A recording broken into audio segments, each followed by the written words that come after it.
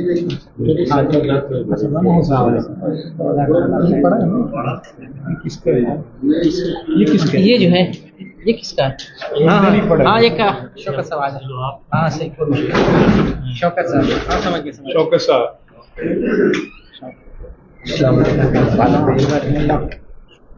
جی شیخ ہو گیا. یہ جو ہے ماشاء اللہ عبد الوہاب ہوا یشتہر. عبد الوہاب.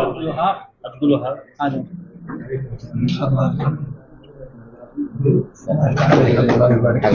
وہ نیچے والا لیجیے.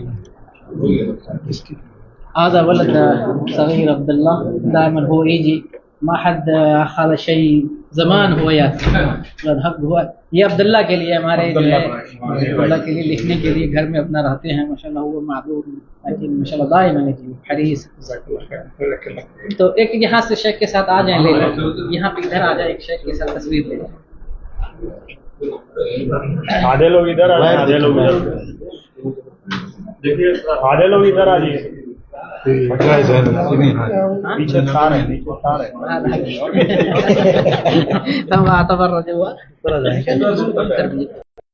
تھوڑا سا آپ اوپر چلو. کچھ لوگ اوپر آ جائیں. تھوڑا کنارے اوپر آ جائیے.